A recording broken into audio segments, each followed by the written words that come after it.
اللہ ہی اللہ کیا کرو، دکھ نہ کسی کو دیا کرو، جو دنیا کا مالک ہے نام اسی کا لیا کرو۔ السلام علیکم ورحمۃ اللہ وبرکاتہ۔ ناظرین، استقبال ہے، سواگت ہے آپ کا viral news live studio Jalgaon, Maharashtra, India میں۔ میں آپ کا میزبان مفتی محمد ہارون ندوی۔ آئیے پیارے ملک بھارت کی بہت ہی خاص بڑی 10 اہم خبروں پر نظر ڈالتے ہیں، لیکن سب سے پہلے ہم اپیل کرتے ہیں کہ جو ساتھی نئے ہیں اور ابھی تک اس بے باک سچے چینل سے جڑے نہیں ہیں، اگر آپ چاہتے ہو کہ آپ کو ملک بھارت کی اور پوری دنیا کی صحیح اور سچی خبریں دیکھنے اور سننے کو ملے تو پھر آپ اس چینل سے جڑ جائیے، سبسکرائب کر لیجئے ہمارے اس چینل کو، بیل آئیکن گھنٹی کے بٹن کو دبا دیجئے تاکہ ہماری ہر ویڈیو، ہر خبر آپ کو آپ کے موبائل پر مل سکے۔ اور ہاں ناظرین، ہم ہر روز ایک اپیل کرتے ہیں کہ پلیز یہ ایک پرائیویٹ چینل ہے اور چینل چلانے کے لیے پوری ایک ٹیم کام کرتی ہے، بڑا روپیہ پیسہ خرچ ہوتا ہے۔ اگر آپ چاہتے ہو کہ ایسے چینل جو ظلم اور ظالموں کے خلاف بے باک انداز میں بول رہے ہیں، اگر آپ چاہتے ہو کہ ایسے چینل مضبوط ہوں تو پلیز آپ چینل کی فائنانشیل ہیلپ، مالی تعاون، مالی مدد ضرور کیجیے۔ اسکرین پر آپ نظر ڈالیں، ہمارے چینل کا بینک اکاؤنٹ نمبر بھی دیا گیا ہے، اور اگر آپ آن لائن پیسہ بھیج کر مدد کرنا چاہتے ہیں تو گوگل پے، فون پے اور پے ٹی ایم تینوں کا ایک ہی نمبر ہے 9923223361۔ اللہ نے جو بھی آپ کو طاقت دی ہے اس اعتبار سے ہر دن یا ہفتے مہینے میں ایک بار ہی صحیح 100 200 500 1000 جو بھی آپ چینل کی مدد کر سکتے ہیں مدد کیجئے، چینل کو مضبوط کیجئے، ہمارا ساتھ دیجئے۔ آئیے ناظرین، پہلی بڑی خبر آ رہی ہے ایران اور ہندوستان کو لے کر۔ جی ہاں، خبر ہے کہ ایران نے جنگ کے دوران ہندوستان کو بڑی امداد دی ہے، یعنی ہندوستان کی بڑی مدد کی ہے۔ وہ مدد کیا ہے کہ 2 LPG ٹینکروں کو آبرائے ہرمز کو پار کرنے کی، عبور کرنے کی اجازت ایران نے دے دی، اور ایرانی سفیر محمد فتح علی کا اعلان بھی سامنے آیا ہے۔ محمد فتح علی نے کہا ہے کہ بھارت ہمارا دوست ہے، شکریہ ایران۔ لیکن خیر، یہ جو 13 دن گزرے ہیں اور یہ جو اعلان ہوا ہے اس کی ایک وجہ یہ ہے کہ ہمارے پیارے پیارے نریندر مودی نے 13 دن کے بعد یا 14 دن کے بعد ایران سے پھر کہیں نہ کہیں ہاتھ جوڑ کر اپیل کی، جی ہاں، اور درخواست کی کہ وہ ہمارے ٹینکرز کو نہ روکیں۔ تو اب مجھے شرم آ رہی ہے کہتے ہوئے کہ ایران میں کس طریقے سے لوگ ہمارے پرائم منسٹر کا مذاق بنا رہے ہیں، اور یہ 13-14 دن کے بعد میں پرائم منسٹر کو جھکنا پڑا ایران کے سامنے، اور پھر اب فارسی میں بھی ہمارے پرائم منسٹر نے باقاعدہ ٹویٹ کیا، فارسی بھی آ گئی ہمارے پرائم منسٹر کو، کیونکہ ایران فارسی جانتا ہے، انگلش میں بھی ٹویٹ کیا، تو لوگ وہاں پر ہمارے پرائم منسٹر کا مذاق اڑا رہے ہیں، اور یہاں پر بھی ہمارے ملک میں اپوزیشن پارٹیاں مذاق بناتے ہوئے کہہ رہی ہے اور باقاعدہ لکھ رہی ہے، سپریہ سرنیت نے بھی لکھا ہے کہ کیا نریندر مودی کو ٹرمپ نے اجازت دے دیا ایران سے بات کرنے کی اور ایران کے سامنے جھکنے کی اور ایران سے LPG ٹینکروں کو پار کرنے کی اجازت لینے کی؟ ٹرمپ نے اجازت دے دیا، کیونکہ ہم تو، ہمارا فادر ان کا ہمارا نہیں، اس کا باپ ہوگا اسرائیل، اس کا باپ تو اسرائیل ہے، اور اسرائیل کا باپ امریکہ ہے۔ امریکہ بولے گا رشیا سے تیل لینا ہے تو وہ بولے گا کہ ہاں ٹھیک ہے، اس مہینے میں لے لو، تو یہ لے گا۔ پوری طریقے سے جھک گئے ہیں۔ آج تک کہ اتنا ذلیل ہندوستان کو کسی نے نہیں کیا، اتنا بے عزت اور رسوا کسی پرائم منسٹر نے ہندوستان کو نہیں کیا جتنا اس شخص نے کیا ہے۔ کس چکر میں؟ صرف ٹرمپ کے سامنے جھکنے کے چکر میں، اسرائیل کے سامنے جھکنے کے چکر میں۔ کون سی مجبوری ہے؟ تو لوگ کہہ رہے کہ شاید ایپسٹین فائل بڑی مجبوری ہے، لیکن خیر چلو اچھا ہوا ایران نے بڑی مدد دے دی ہے اور 2 LPG ٹینکروں کو وہاں سے چھوڑ دیا ہے اور کہا ہے کہ کوئی بات نہیں، بھارت ہمارا دوست ہے۔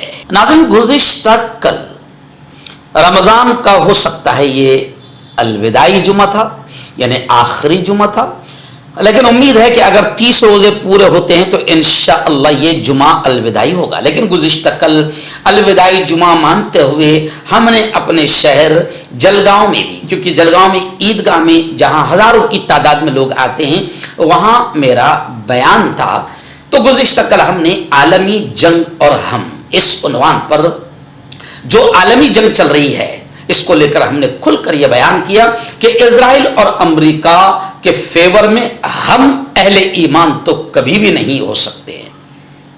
ہمارے پرائم منسٹر نے اسرائیل کو باپ مان لیا ہے لیکن وہ اس کا باپ ہے، ہمارا باپ نہیں ہے. جی ہاں، اور اسرائیل اور امریکہ نے ہمارے اہل ایمان کو ان 23 سالوں میں 12 مسلمان دیشوں کو اس نے ختم کیا ہے، اور 1.25 کروڑ کے اوپر اہل ایمان کو امریکہ اور اسرائیل نے موت کے گھاٹ اتارا ہے، قتل کیا ہے، خون کی ندیاں بہائی ہے. اور ان 3 سالوں میں غزہ میں 1.5 لاکھ سے زیادہ مسلمانوں کو اسرائیل نے مار دیا ہے. تو ہم تو کبھی بھی ان کے فیور میں نہیں آ سکتے. اس لیے ہم نے گزشتہ کل کھل کر ایران کی فتح یابی کے لیے اور امریکہ، ڈونلڈ ٹرمپ اور اسرائیل اور تمام ظالموں کی تباہی اور بربادی کے لیے ہم نے دعائیں کی. اور گزشتہ کل ہم نے اپنے پیارے دیش میں جو حالات خراب ہو رہے ہیں اور ایران اسرائیل کی جنگ کی وجہ سے جو ہمارے ہاں تکلیفیں آ رہی ہے، گیس کی قلت آ گئی ہے، عام جنتا ہماری پریشان ہے، اس کے لیے بھی ہم نے دعائیں کی کہ اے اللہ ایران اسرائیل جنگ کا خاتمہ بھی کر، لیکن ایران کو فتح یابی نصیب کر، اور ہمارے ملک میں جو نفرتیں پھیل رہی ہے میرے مولا اس کو بھی ختم کر، اور جو لوگ نفرتی پھیلا کر ہندو مسلمانوں کو آپس میں لڑوا کر اگر راج کرنا چاہتے ہیں انگریزوں کی طرح تو ان لوگوں کو بھی ختم کر، اور ایسی پارٹیوں کو بھی میرے مولا ہلاک و برباد فرما جو میرے دیش کی ایکتا، امن، شانتی اور ہندو مسلم پریم کو ختم کر کے راج کرنا چاہتی ہے. تو ہم نے گزشتہ کل دعائیں کی اور ہزاروں کی تعداد میں لوگ دعا میں شریک ہوئے.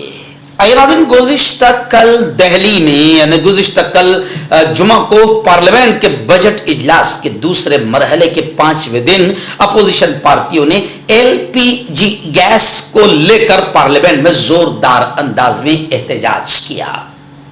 جی ہاں، وزیر خزانہ اپوزیشن پارٹیوں سے اپیل کرتے ہوئے نظر آئے. وہ کہہ رہے تھے کہ پلیز مشکل وقت میں ساتھ کھڑے ہوں، ایسا کہا. تو اپوزیشن پارٹیوں نے کہا کہ مشکل وقت لایا کس نے؟ تمہاری اپنی بے وقوفی، تمہارے اپنے کمپرومائز ہونے کی وجہ سے مشکل وقت آیا. تم اسرائیل کے ظالم کے ساتھ کھڑے رہے، ٹرمپ کی دوستی میں یا ایپسٹین فائل کے ڈر سے تم نے فلی کمپرومائز کیا اور اس وقت ایران کا سپورٹ نہیں کیا، تو تمہاری بے وقوفی کی وجہ سے یہ مشکل وقت آیا ہے. خیر، وزیر خزانہ نے اپیل کیا کہ مشکل وقت میں ساتھ میں کھڑے ہوں، اور ایسے ہی چیف الیکشن کمشنر کو ہٹانے کا نوٹس بھی جاری کر دیا گیا ہے. اللہ کرے کہ قبول ہو جائے، کیونکہ اسی چیف الیکشن کمشنر نے جو BJP کے ساتھ میں ہاتھ ملا کر کام کیا اسی وجہ سے ملک کا برا حال ہوا ہے اور BJP جیتی ہے. ملک میں مہنگائی بڑھی ہے، بے روزگاری بڑھی ہے اور ملک میں دنگے فساد نفرتیں بڑھی ہے. ناظرین، بڑی خبر آ رہی ہے ہریانہ سے. جی ہاں، خبر آ رہی ہے کہ بم دھماکے کی سازش تھی، ناکام ہو گئی. ہریانہ میں دھماکہ خیز مواد کے ساتھ یعنی دھماکہ کرنے کا جو مٹیریل ہوتا ہے اس کے ساتھ 3 جوانوں کو پولیس نے گرفتار کرنے میں کامیابی حاصل کی ہے. تفتیشی ایجنسیاں ان گرفتار نوجوانوں کے کنیکشنز اور دھماکہ خیز مواد کے ساتھ کہاں جا رہے تھے اس بارے میں تفتیش کر رہی ہے. امبالہ کے کمباسی گاؤں کا ایک نوجوان، اجمیر اور میرٹھ کے دیگر افراد اس میں شامل ہے، پکڑے گئے ہیں.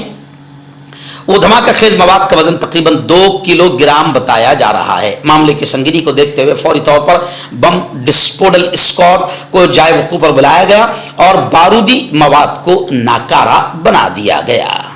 دن بڑی خبر آ رہی ہے. جی ہاں، ایئر انڈیا کے بعد اب انڈیگو نے بھی فیول سرچارج بڑھا دیا ہے. 14 مارچ سے بتایا جا رہا ہے کہ انڈیگو فلائٹ کے ٹکٹ خطرناک مہنگے ہو جائے گی. یعنی جنتا کو مار کر ہی چھوڑے گی BJP سرکار. ان کی بدماشیوں کی وجہ سے پورے دیش کا ستیہ ناش ہو گیا. جی ہاں، جو ٹکٹ 10 اور 12 ہزار کے تھے